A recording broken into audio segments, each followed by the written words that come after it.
With Bitcoin, the sky's not the limit. It's just the beginning. Cam Doody, the man behind hundreds of millions in Raise VC, the co-founder, both Bellhop and Brickyard VC, fellow pilot and Bitcoin advocate, is joining us live today to share some deep, hard-won proof-of-work knowledge to help you secure the bricks to stack some sats.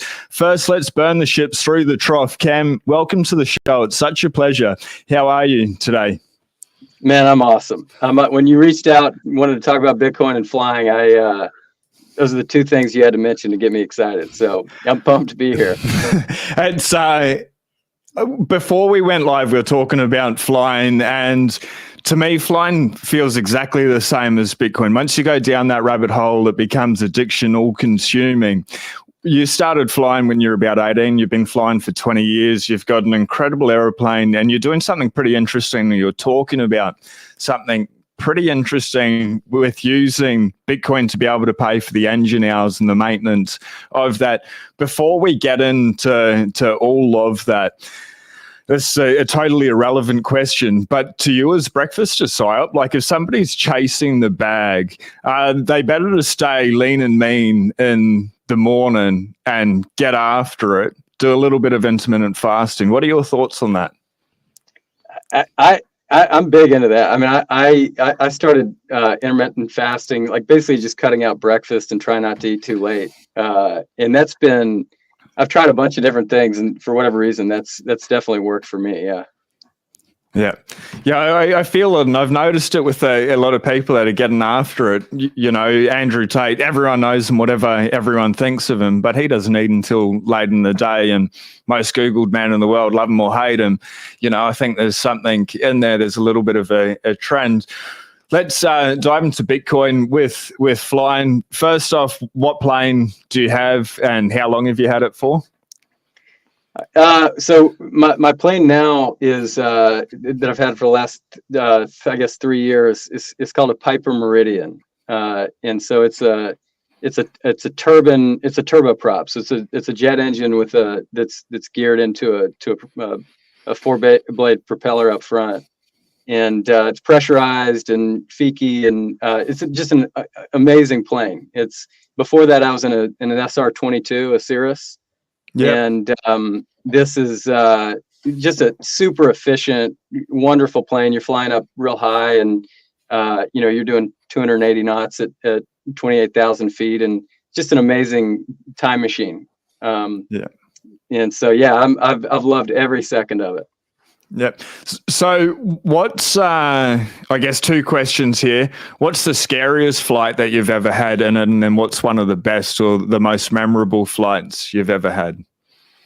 That's a great. So I guess one of the stickier flights that I've had of recent was this. So last Christmas, my family and we fly down to the Bahamas a few times a year. And we were coming back. It was like, I think it was December 26th. And so flying back into the U.S. from the Bahamas, you have to file a flight plan. So I've filed an IFR flight plan, and typically you're picking up your clearance in the air, because it's always VFR in the Bahamas. And so normally you pick it up 5 minutes after you're in the air, but the ATC was so busy, I just kept getting bumped, and I was like 30 miles from the coast of Florida, and I was still not on an IFR flight plan. You can't come into the U.S. if you're not on a flight plan. And so finally, I basically just had to say, hey guys, I've got to pick this flight plan up, or I'm gonna have to turn around. And they finally got me in, and I landed in Fort Pierce to go through customs, and so I get on the ground. There's like 20 planes waiting to go through customs, where you have to park in this small little area, and you have to take all the bags out of your plane, run it through customs. And I had to sit with the engine on for like 45 minutes, just waiting to go through customs. And I'm like, my two kids are in the back. My wife's, she's wanting to get home, and everybody's just kind of crazy. And there was this band of ice that moderate to severe icing that was like basically split Florida. And I was the whole time I was like, I needed to fuel up and I needed to get through customs, and I needed to get up and over this ice layer that was like between 12 and I think 20,000 feet. And it was about 50 miles to the north of Fort Pierce. And so, I thought that I'd have plenty of room to get up and over this thing, and, finally get through customs, and, I get off the ground, and I asked for a climb up to 28,000. They gave it to me, and then they passed me off to another air traffic controller that, and by the way, like there was so much radio traffic. It was unbelievable. Like nobody could get in. There's so many planes. Florida's like known for this because it's skinny. You've got all the air traffic over this like skinny band of land, and there's some of the best controllers in the world, but it's busy. And so I start climbing, and then I get passed to another controller, and they stop me at 16,000 feet, and I'm like flying straight into this band of moderate to severe ice, and it's a Fiki plane, so I wasn't like, it wasn't like a terrible situation, but they flew me right into this thing, and like a mile from entering this like dark cloud that I knew was just full of ice, my prop heat went out. I just got it on my annunciator panel, which just means one of my prop blades is not heating. And so if you start picking up ice, on your prop, that can be a bad deal. And so it was just all these things that kind of cascade. This kind of like a typical thing in flying. Like, it's the real problems happen when it's like one thing after the next after the next. Yeah. And anyway, started picking up ice, and I told ATC like, hey, I need to climb now, and they told me to stand by, and I was like, oh my gosh, how long I was about to just bust declare an emergency and go under it, and finally they let me climb up and over it, and I got out of before we had too much ice in the plane. But that was just like one of those those situations where it wasn't, any real issue. I could have descended under, below the freezing layer, but it was just one of those like stressful, kind of flights where I just didn't want to deal with it after, all that stuff. So anyway, that was an exciting one, for sure. And then probably the best flight I had recently was flying. My dad has a bush plane out in Montana, and called a Mall. And we flew from Ennis, Montana down to Jackson Hole, and that's like one of the most beautiful flights you can ever do. They bring you right, you're like halfway down, you're looking up at this like 14,000 foot peak over to your right, nice. Snow covered, and it's one of the most beautiful flights I've ever taken. And that was recent, and one of the ones that it really stuck with me. Yeah, man, that's so awesome. Let's come back. I guess I've brought you onto the show today. Selfish reasons, I want to talk about flying and Bitcoin, two biggest passions. But you've done really, really incredibly well in the fiat world with Bellhop, and then what you're doing there with Brickyard VC. As someone that's made a lot in the fiat world, what's Bitcoin mean to you now? I guess, why is it important? How has it changed the way that you operate personally, financially, and as a startup founder and someone that is providing venture capital? I bought my first Bitcoin back in 2015, and that really kind of like captured me. That's when I started really going down the rabbit hole. And then it wasn't until we sold part of our company right before COVID in 2019, where I went pretty big into Bitcoin.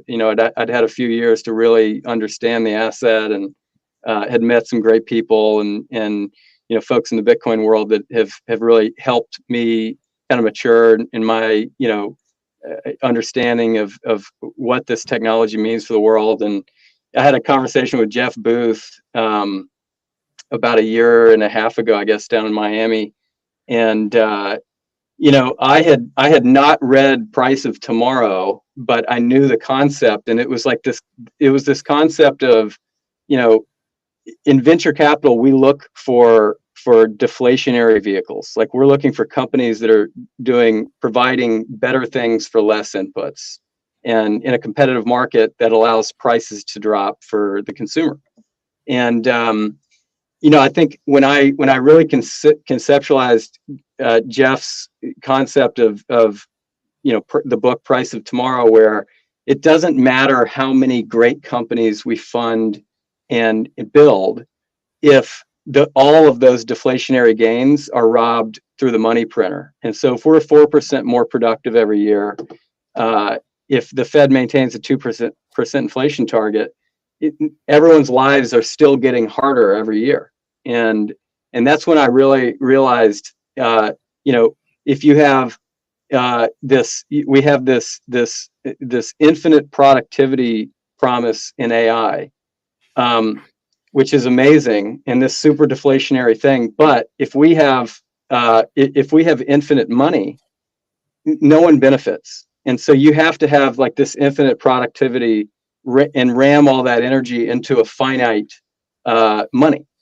And that's when it really clicked for me in understanding, okay, the world will be repriced in Bitcoin, and AI and Bitcoin are two sides of the same coin, where you've got these power production plants that are creating buying power, but you have this perfect battery that's able to absorb all of that power without leak. That's what human flourishing is. And so all the venture investors out there that have the shtick of like, hey, we're investing in world-changing companies. Well, you can't change the world unless you're actually ramming all of that buying power into a number of units that can't be inflated. And that's the thing that I think most venture investors don't understand. They're spending all their time thinking about how to crack that one side of the coin, whereas you've got to do both. And I think that the implications of what this is going to do for venture capital in the future, and what this is going to do for everyone on Earth, is it's going to allow us to really harness the power of technology for the first time ever. Yep. Yeah, I completely agree. So you've got Brickyard VC.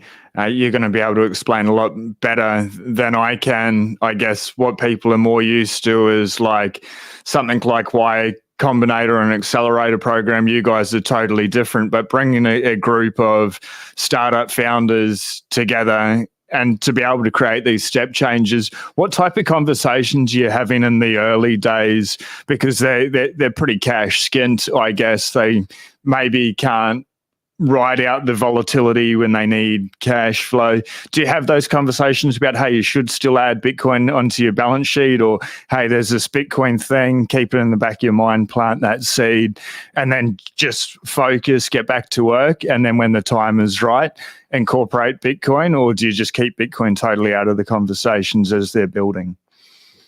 Right now, the way that Brickyard is structured is it's a traditional venture firm. And, I think one thing that I'm working on with my partners is for our next fund, I think the best performing venture funds over the next 10 years are going to allocate a percentage of each fund to Bitcoin, call it 5 or 10%, to Bitcoin, and then invest, the other 90 or 95% of the fund into companies.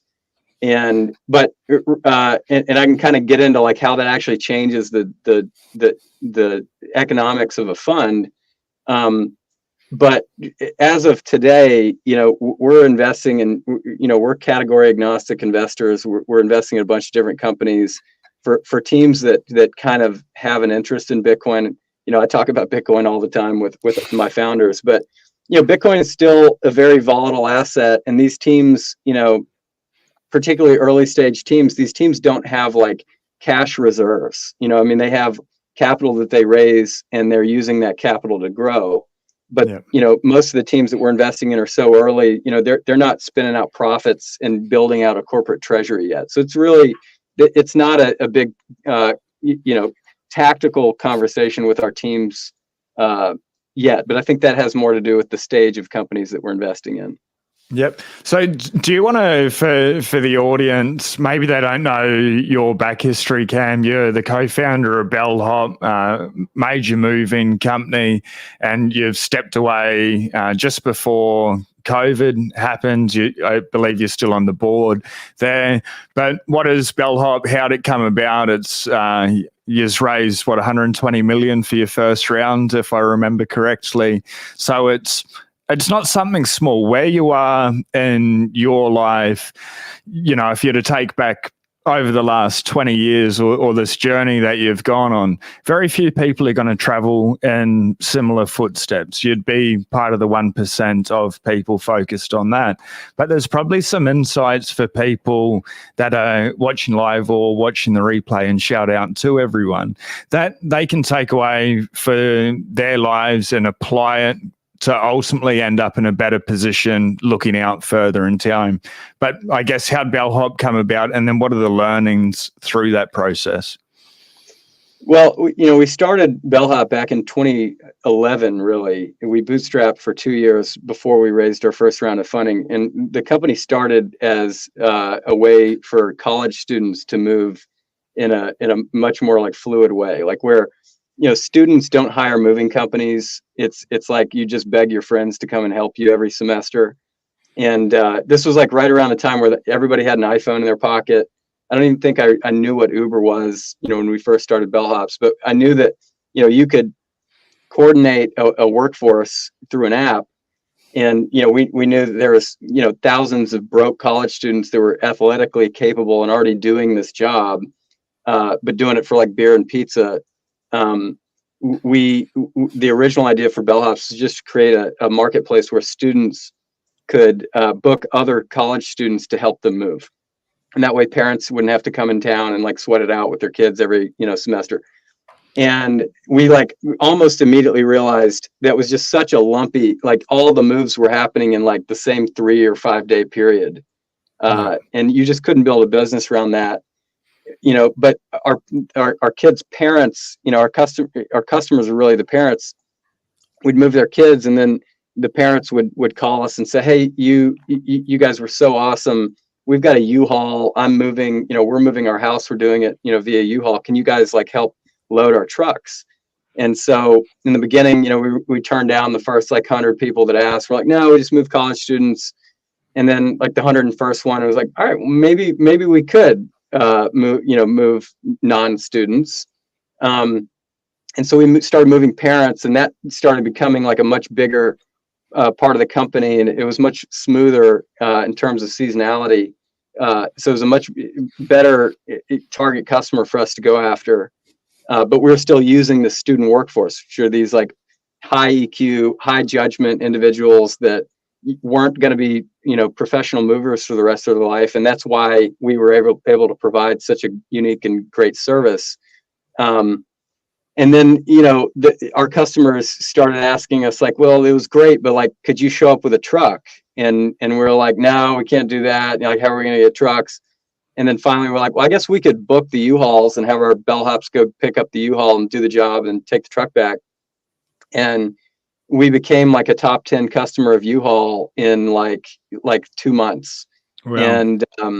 And so we're now providing this full service moving company. We're getting cease and desist letters from every state that we operated in, that we weren't a licensed mover. And so we had to go through some regulatory stuff. And then July of 2015, I think, we had 2,500 U-Hauls booked for customers that month. And U-Haul turned off our corporate account because they had this labor marketplace that they felt was we were competitive with. Wow. And so we were like, "Oh my gosh, how are we gonna get through this?" And we called up Penske. I randomly met Roger Penske's best friend in the Bahamas. And I called him and I was like, "I gotta talk to Roger. I got to move 2,500 trucks to Penske this week." And 3 days later, the Penske executive team flew into Chattanooga, and we moved all the trucks over to Penske. And that's when we realized we really needed to figure out how to manage transportation ourselves. And so we started staggering leases and leasing our own trucks. And these college kids were wrecking the trucks and taking the tops off the trucks. And it was a total nightmare. And we went to this guy that was in final mile logistics, and he had 7,000 26-foot box trucks, basically a moving truck. But he worked for Amazon, and he would move Amazon packages from Amazon distribution centers to UPS warehouses in the middle of the night. And their drivers didn't do anything during the day.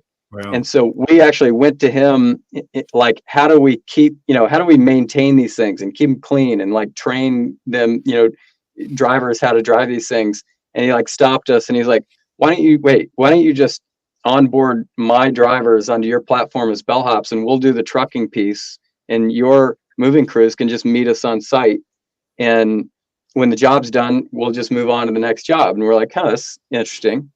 And then we launched it in one of our bigger cities, and within like 6 months, it had taken over all of our markets. And we now had this ability to grow without having to fund like the capital expense of managing all these trucks. We took like a fixed asset that typically moving companies own their assets. We turned it into a variable cost, and we were able to launch a city, and within like a couple months we had the capacity of like every moving company in the city combined, and we could launch cities without capital expense. And that's really what allowed us to grow the company across the country. And now we're doing long distance and corporate relocation and everything else. And but we still don't own any trucks. We're a moving company, we don't own trucks. And that was really the kind of the lucky break that we got on how to change the logistics model in moving. That's incredible. I guess the biggest two takeaways out of that, it's who you know, and then diving into collaboration with people. Yeah, met that Penske, I think the name was, that you said there. And I think that's probably a really good takeaway for a lot of people. So the Bellhop, you created Bellhop and grown it, and then you partially stepped away in 2019. Did you sell a portion of the company, or what was going on, and why'd you go down that route? Because it happened sort of just before the pandemic era. Yeah, well, Bellhop had become a pretty big company, and my co-founder and I, one of our co-founders left the company, and we were trying to figure out, who's the best person to really take this company, to a, $200, $300, $400, $500 million business.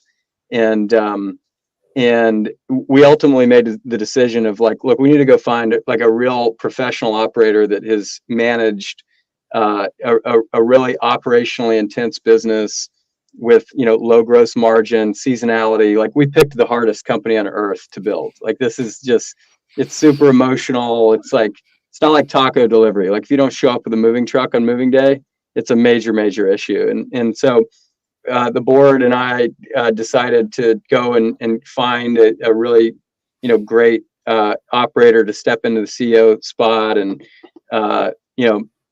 I committed to staying with this person for as many years as they needed to get their feet underneath them. And and so that was in late 2017. And by late 2019, our CEO he had it, and it was time for me to kind of roll out of the day-to-day and just kind of remain on the board and give him full reins to be able to operate the business. And so as part of that, we put together a private equity deal that allowed us to pay out some of our early investors and take some liquidity. And we sold a portion of our holdings in the business. And so we stepped out of the day-to-day. And so that was late 2019. And then COVID happened, which was like insane. Wild. And yeah, I mean, and that was the last 4 years have been a really challenging process of like, how do you manage, 2020 demand just went away, nobody was moving, and then it all of a sudden came back, but we had offloaded a lot of our supply of our movers. And then 2021, the stimulus packages happened and no one was working. And then 2022, the rates hike started, and people weren't buying houses anymore. And so we've grown every year through since COVID, but it's been, you know, a real grind to say the least. But company's doing great, and you know, I think we're hopefully, you know, on the brink of you know, the Fed making some changes in monetary policy that will, you know, will open up some, you know, a lot of the growth, and get us back on track to, you know, where we need to be. Yep. Yeah, it's pretty interesting. I guess what the Fed does affects you. Businesses, a business of that scale, a company of that scale, also affects Bitcoin's price. What are your thoughts? It's all speculation until Jerome Powell does what Jerome Powell does. But do you think he's going to start cutting rates towards the end of the year? What do you think leading into the election cycle? Yeah, well, you know, I had the chance to meet with the one of the head economists at the Fed about a month and a half ago, and she said, she was like, you know, one thing we've learned is like the markets react more on what they think we're going to do rather than what we do. And like she immediately followed that by saying, and we're definitely not dropping rates anytime this year. And so I was like, oh, great. So they're going to start dropping rates sometime this year. So I think, you know, I think Citi just put their Citibank just put out their forecasts that, you know, they're expecting rate cuts. And I mean, like Bitcoin has made me a, you know, a macro economist over the last, you know, handful of years. And, you know, I think we're just, the Fed's in a really tight spot. You know, if we maintain rates where they are, you know, we potentially go into a sovereign debt crisis. You know, if we enter into a recession with high inflation and we have stagflation, that's like max pain. I don't think they're going to allow that. I think the you know, the only move that they can make, the best of a bunch of bad options, is to turn the money printer back on, because at least that devalues the 35 trillion in debt that, you know, that they have to pay down. And so I think that's inevitable. And obviously it's an election year, and I'm pretty confident that that we're going to see rate cuts, because, you know, I don't think they're going to cause a sovereign debt crisis, or they're not going to let that happen. And, you know, I think they're going to do what the Fed does. Like the Fed's job is don't default, right? It's not like Jay Powell is like an evil man. He's just the you know, to stay on topic, like he's the captain of an airline that just lost their engines. And, you know, he could, you know, the control surfaces that he still has command of, you know, what can he do? He's just going to pull back to best glide and kind of delay this thing. He's not going to key the mic and say, hey guys, we lost our engines, we're just going to nose over and make it quick. You know, and so they're going to do everything that they can to not default, and that, you know, their only option is to turn the money printer on. So I don't know when that happens, but I don't think we can endure much more. I think, you know, a lot of the cracks are starting to show themselves, and so I'm hopeful. Yeah, I think they're in a rock and a hard place. It's pretty interesting. You're saying you met with that Fed economist, and she was saying we're definitely not going to cut rates, and straight away your brain's just like, all right, they're going to cut rates.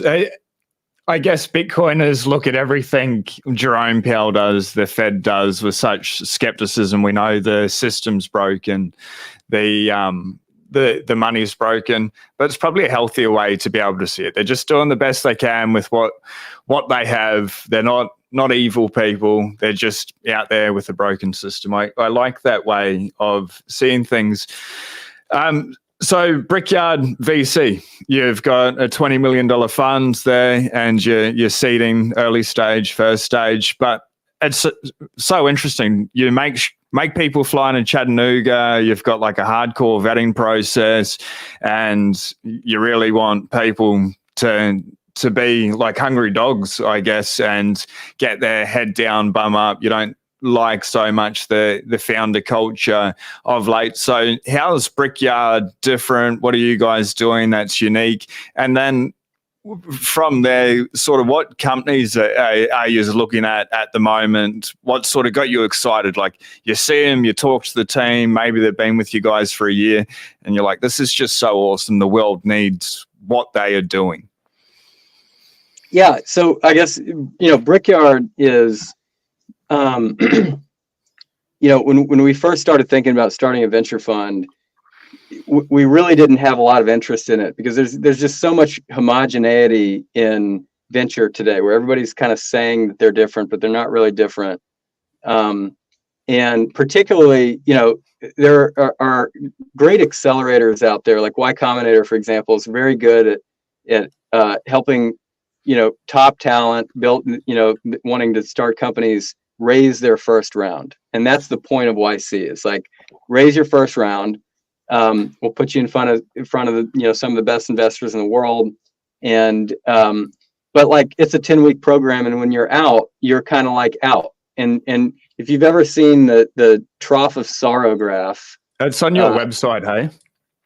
Yeah, it's on our homepage. Like we've owned. Let me bring it up.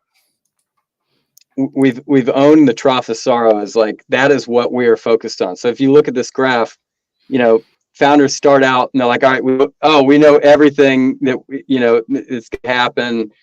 We're gonna build a $10 billion business, et cetera. You go through YC or whatever, and then you raise your first round of capital, and that gets you to that first spike.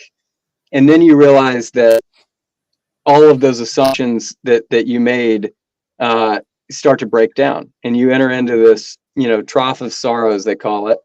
And usually that's like a 3-year period of a knife fight where you are having to get all the way down in the weeds and getting down to brass tacks on like, what do customers really need from us? And it's just a lot of talking to customers, a lot of shipping product. You just have to be, you just have to be completely obsessive about getting down to like, what are the 1 or 2 things that we have to, really execute on in order to build something that customers want and get to product market fit. And so Brickyard, if you look at, that graph, like in between those hash marks, that is what Brickyard is for. And so these teams are coming here after they've raised their first round, and they're moving to a city that is like completely irrelevant to tech. Chattanooga is, an island when it comes. It's not San Francisco. It's not New York. But that's kind of the point. Like networking events and parties and all the things that have, become this kind of pop culture phenomenon in venture capital, through the ZERP era, are not helpful in finding product market fit to most founders. What is helpful is being radically focused around what you're doing, putting yourself in a situation where you can just focus every watt of your energy on solving, the problem that you're set out to solve, and also being surrounded only by other founders that have raised venture capital and are in that exact stage, which is just so unique. And that's what Brickyard is. So when we invest in a team, these teams are signing up to move here for a minimum of a year. Most of our teams are here for over 18 months, and they are just removing distractions, moving to a place where they just have one thing to do. And it's a very heavy work culture. These are serious founders. There's no programming. There's no demo day. There's no standing meetings, formal meetings with our founders. We're just here every day. And we're a resource for founders when they need it. We like to stay totally out of the strategy and really just focus on the tactical aspects of making it through the trough.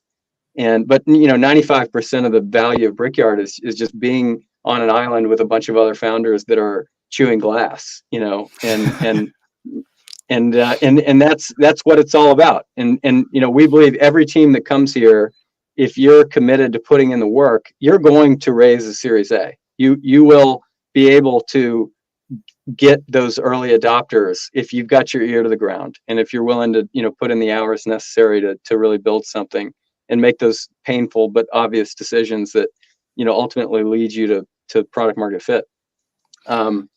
So yeah, so we invest in the teams. They come here, and then when it's time for them to leave, they leave, and it has nothing to do with economic development. We don't expect any of these teams to stay here long term. A fraction of our teams, maybe a fifth of our teams, will stay. Most of our teams are going to go to where they need to go to be around their customers, and usually that's back to SF or back up to New York or wherever. And that's okay. Like, our job is just to get them through the trough. Yeah. And you had something similar, I guess, when you were building Bellhop with lampposts. Was that the name of it? Is that where this idea came from originally? Yeah, exactly. So the group that wrote our first check was in Chattanooga. 3 founders started a handful of companies, really successful companies in logistics. And they started taking profits out of these companies and investing in early stage companies, but you had to move to their building.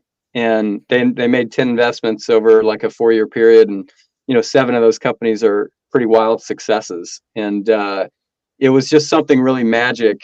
And they kind of wound it down, because when they sold their first company, they were kind of burnt out. They just needed to cool the jets. And it was their money, and so it wasn't like money that they had raised from LPs. So they kind of just stopped making investments as they cooled off for a bit. And then as we all built our companies, we all kind of came up for air in late 2019, early 20, and it was like we all knew that we were going to do it again, in a much bigger way, and that's what Brickyard is. So it's really a continuation of something that happened 10 years ago. We really understand the playbook. We've lived it ourselves, and that's what This is Brickyard behind me. This is where all of our teams are building out, and in 8 or 10 years, my co-founder Matt and I, we're going to pass the baton to one of our teams that has exited and wants to take over Brickyard and run it for the next 10 years. So we're sort of setting it up for the generations to come after us to sort of be a relay race. Yeah. And, there's probably a lot of people listening, even to me, it's like, oh, this is so awesome. I'd love to be able to come there, be able to do it. But you've got a pretty stringent vetting process. You just want to get rid of people straight away, basically. It seems like you're overwhelmed. Moving to a place, uprooting someone's whole life, head down, bum up, 12, 18 months at a bare minimum. It's really a 10-year process, and the first 4 years are insane. But what's that process look like? Because you're basically opening up your checkbook to people, giving them hundreds of thousands of dollars to be able to build their dream, what they think is important. So what are you asking from them, or how are you getting rid of like the time wasters, the moochers, the looters? Yeah, so Brickyard's like this series of filters. And so we kind of feel like we're like Rolex dealers in the 80s. Like, our first job is like identifying fakes.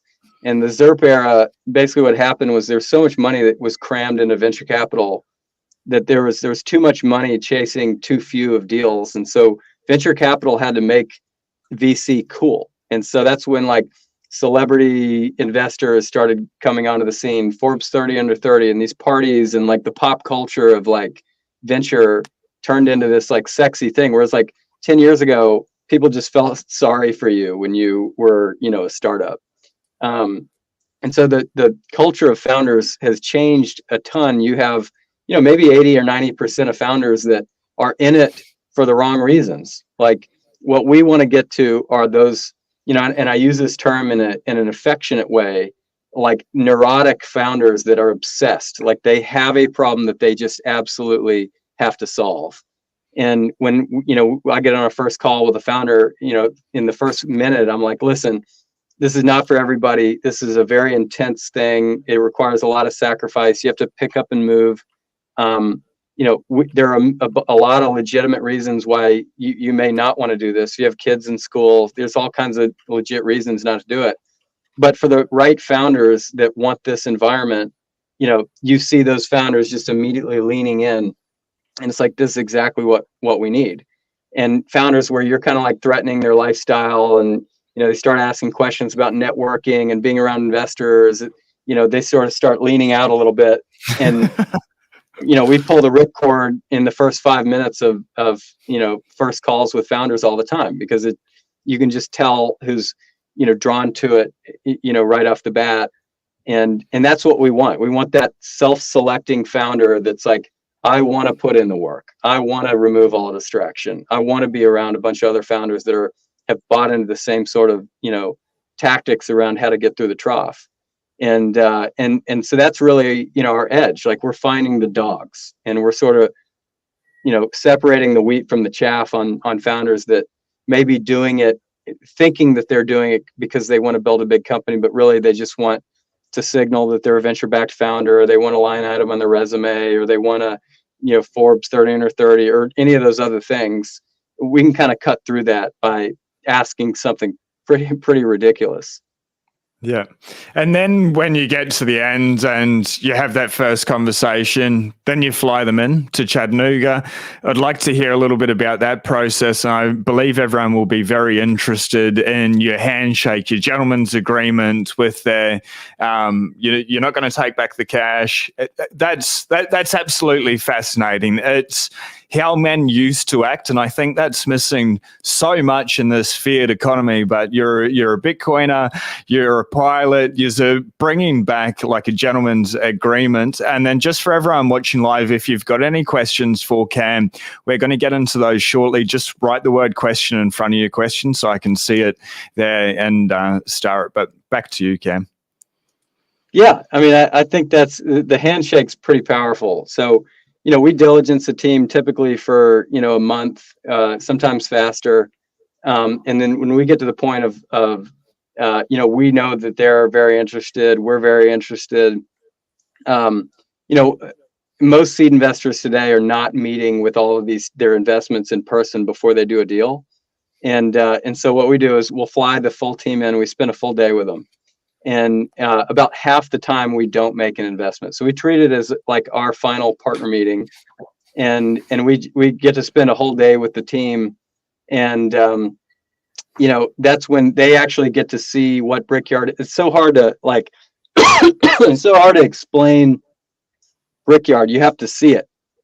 And so that's a big part of it, is like they actually have to come and actually experience like how all the other founders in Brickyard talk about Brickyard. And they have to actually put themselves in the in the yard to be able to understand, all right, is this what I think it is?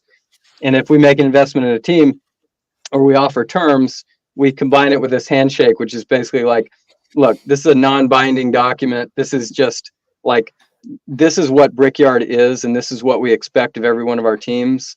And if any of our teams come here and they don't operate with the same level of intensity and focus as the rest of our teams, we reserve the right to ask any team to leave. And at the end of it, we say, like, if you're not 110% in, if you have any hesitation whatsoever, like, please don't take our money. And the founders actually sign this thing, and that we provide that, when we present the actual safe. So it's pretty powerful. It's just a way to align all of these founders on the same sort of middle space of like, I'm coming here on a mission to get to $1 million in ARR or 2 million in net revenue, or whatever metrics that they set that they want to come here to achieve. And it sort of just focuses teams on what really matters. Yep. And once these people are signing this handshake deal, are you finding that you're asking many people to leave? Like, people, you say all this stuff and they're like, yeah, sign on the line. And then a couple of months later, you're still saying, hey, get out of here, stop wasting your time, our time, we're trying to do something. Or does it actually work?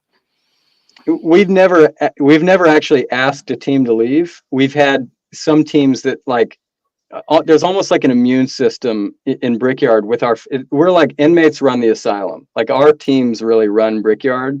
And there have been a case or two where like the teams sort of like organ reject a team, and the teams just, choose to, move back to where they came from or whatever. We haven't actually had to ask anybody to leave, because I think we we're just very intentional about making sure that everybody's really aligned before they make the decision to come. Yeah. And then once they have made that decision, starting a startup, it's not a small fate. It's a marathon and a sprint combined together, and then you're jumping in the boxing ring, getting smashed in the face over and over again.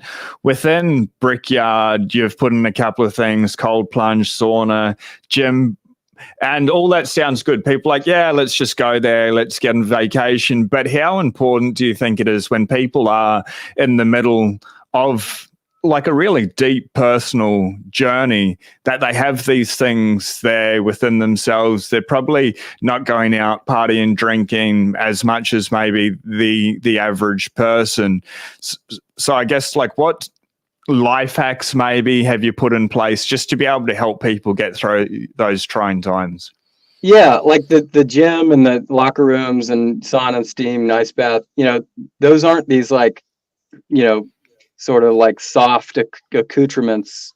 They're really like, all these teams are putting in an insane amount of work, and the ability to keep your body healthy. We have a trainer that comes in twice a week, and it just gives teams an outlet to be able to put in, an extreme amount of work. There's no way around, saying like, this is maybe the hardest thing that any of these founders will ever do. And so providing, a blow off valve where they can, put in really great work, but also like clear their head, and so that they can get back into it. That's really, what those things are about. Yeah, no, truly appreciate it. I'm going to ask some questions there, but something that's pretty interesting, and we sort of touched on a little bit, Cam, but I want to bring it back into flying. It's hard to stay away from it. But you put out a post, and this is what actually engaged me and made me want to reach out. And I won't read the whole post, but it's typical for aircraft owners to fund a set amount of dollars for their engine reserves for every hour they put on their engines. And then you brought Bitcoin into the conversation with that. How's that play out? How can Bitcoin potentially help with engine rebuilds or annuals and bring it in? Because flying, it's a pretty expensive endeavor. Bitcoin's a little bit volatile, but over time more so to the upside. Yeah. Well, our thinking, my partners and I that own the plane together, when you think about the time preference of Bitcoin, like an engine, like the engine that we have on our Meridians, it's a Pratt & Whitney PT6. And it's about a $400,000 overhaul that you have to do. It's every 3,600 hours. And so if we're flying the plane 200 hours a year, that's like, I think we have like maybe 7 or 8 years left on our engine before we have to overhaul it. And most owner operators are just holding that in like a money market account. And we know that what Bitcoin is going to do over the next 7 or 8 years is going to dramatically outperform the S&P. It's going to outperform, it may be the only thing that can truly offset, inflation. And so, you want to be able to have a cash balance, like for any kind of like, routine squawks that happen on an airplane. But the majority of that engine reserve is just sitting there, and you're accruing it as you lease the plane back to yourself as you fly hours. We're just buying more and more Bitcoin. And we may be in a situation in 7 or 8 years where our engine reserve is worth, 5 times our airplane, and so we can overhaul the engine, we can sell the airplane, and then maybe, buy our next plane with cash, funded by, just sort of dollar cost averaging into Bitcoin over the next, so many years. We started putting Bitcoin in the reserve, I think when Bitcoin was at 36,000, I think. And we put a pretty big chunk in, and we've continued to buy, into that. And I think it's going to be the right play for my partners and I. Yeah. Are you now at the point, Cam, where you feel like Bitcoin's inevitable over time? Like, sure, short term, very volatile. I understand that, up, down, sideways. It is what it is. But do you think because they're going to print fiat money forever, as long as Bitcoin stays decentralized and secure, it's just going to continue to go up into the right forever? Or are you not maybe that bullish? No, I mean, I think it's certainly inevitable that the Fed, we're paying more in interest now than we are for national defense. We have a debt load at 35 trillion. We're adding $1 trillion in debt every 100 days right now. The only way out, kind of given our earlier conversation, is they're going to have to debase the money more and more. And, we all know that money converges on the single best money. And, about less than 1% of the world really understands what that is. But the people that really understand Bitcoin, we feel that this is an inevitable thing, and that an absolute scarcity in money is something that has only existed when the white paper was written.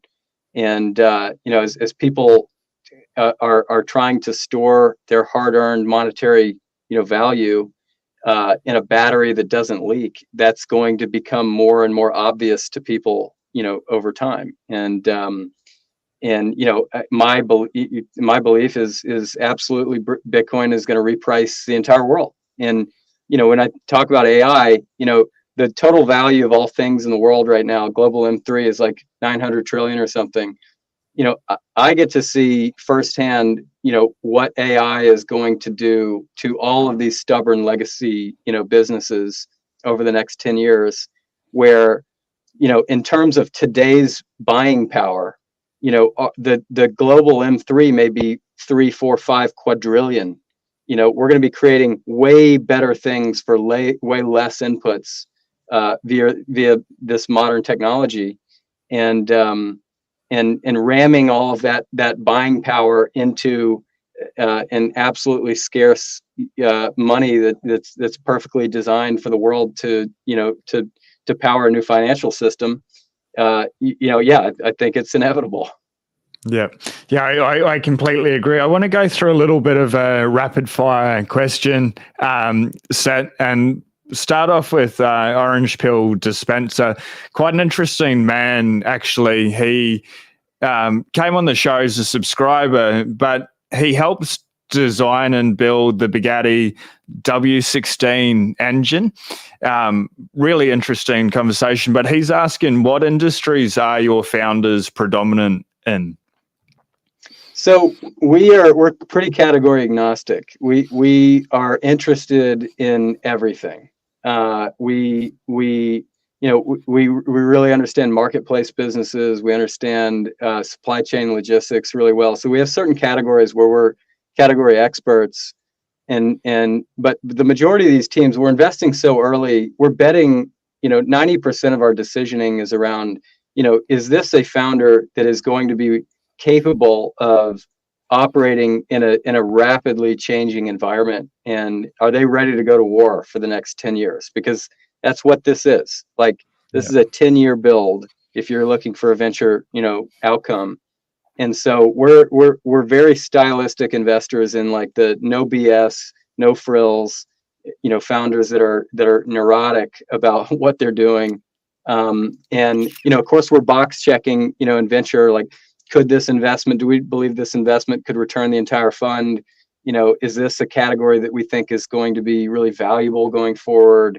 A lot of these companies have some sort of AI bent, but there's a lot of noise in AI where there's going to be a lot of value that is brought to the consumer that may not actually bring value to investors in these companies because prices are going to drop hard. Just due to competition. The margin, another Jeff Booth, nod here. Prices will fall to the marginal cost of production over time. Well, they're about to fall like way faster than ever before. And so you have to find those businesses that actually have moats and not, aren't just building wrappers on AI, but are using AI in ways that are really unlocking, shareholder value in addition to, consumer value. Awesome. The AI, like even just the use of been using it for me fairly heavy over the last month, and what I've been able to achieve just talking with the computer, absolutely incredible. And it's really just the beginning. Next question there. Is there any book you'd recommend? You've brought up The Price of Tomorrow many times. It can be Bitcoin related or not. And even if there's a couple of books, if you're a reader, that you'd recommend everyone just pick up, read the books, or eat the bugs. Yeah, I guess Bitcoin, one of the best books I've read recently is Parker Lewis's Gradually Then Suddenly. I mean, that's just so good. And it sort of lines out, all of the perceived risks in Bitcoin and then breaks them each down into, a way that you can really understand, okay, this thing really might just be totally inevitable. That's a really fantastic book. And then on the operator side, we recommend all of our teams read a book by Ben Horowitz called The Hard Thing About Hard Things. And it's like, it's the founder of Netscape and one of the partners founding partners at Andreessen Horowitz. And it's just like, it's sort of a right hook to a founder that's first starting out that sort of aligns them with just how hard it's going to be to build something, of venture scale. And, I think it's an important sort of wake up call to anybody getting into it, that whatever you think about building a venture backed business, it's sort of like, I would imagine, like being drawn to go fight for your country, and you go get the uniform, you put the starch uniform on, and it feels romantic, and you feel like you're, doing something important. Well, next thing you know, you're like in the trenches and your buddy got his arms blown off and you got mud and blood on your face, and you're just like, this is not what I thought it was. And that is what building a venture-backed company is. It is chewing glass. It's hard. It's hard in the beginning. It's hard in the middle. It's hard at the end. It's hard. It's hard. And your problems actually get harder as your company gets bigger. Your team gets better, but the problems are still harder. And so I think that you're not doing any favors to a founder by telling them like, oh, this is going to be sunshine and rainbows, because it's absolutely not. Yeah. I think that's pretty powerful. And I guess the last question, and it's an interesting question. What's the most powerful question you believe anyone has ever asked you? It can be on any topic, but maybe the way that they phrased it or approached it, and you heard the question, you're like, well, because the quality of our questions determines the way we think and obviously our outcomes. So maybe the best that you've come across. My favorite question to ask in like a social setting when you're at a dinner, friends, or this was at a guy named Eric Kramer, who runs a money management firm in Boulder, Colorado. He puts together this summit where all his hedge fund managers come together, and you're in a room with, some of the, brightest minds that are focused on these like really niche categories. And his question that he does every year is, and everybody's in a room, and he asks, he's got a mic and he passes it around the room. And the question is what is something that that you don't think that we know? And that can apply in like a dinner or in in any kind of setting. And it sort of makes you like sit back, and it gives you a license to hunt, to like talk about something that you may, not want to bring. Like Bitcoin's a great example. Like we all know, talking about Bitcoin, you're opening up a can of worms, and it doesn't have to be about that, but it just gives you the ability to like tell people what you really think about something that you feel like you really have a grip on. I think that's a very powerful question.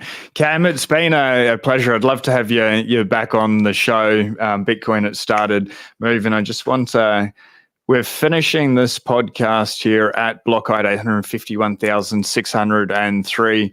For everyone watching live or the replay, I'll put all Cam's links below at the top of the description. There, reach out to him, very friendly, but mate, it's been an absolute pleasure. I've loved it, man. You picked the right topics. This is great, and I can't wait. I hope I get the invite back sometime. Yeah, 100%. I'll probably be in the States next year. I dare say I'd love to come and bring the camera and just have a look. Obviously, not disturb the people that are super focused, but the space that you guys have done and what you've done and just who you are and the journey. You're very humble and you're passing the baton on to the next person, but then you're still like you guys are here to work. You need to put in the effort. It's not going to be easy, but then you end up in a position like yourself where you're like, yes, I did the hard things so that I can enjoy and be free. So it's been a real pleasure, and I look forward to the next time, Cam. Thanks for having me, man.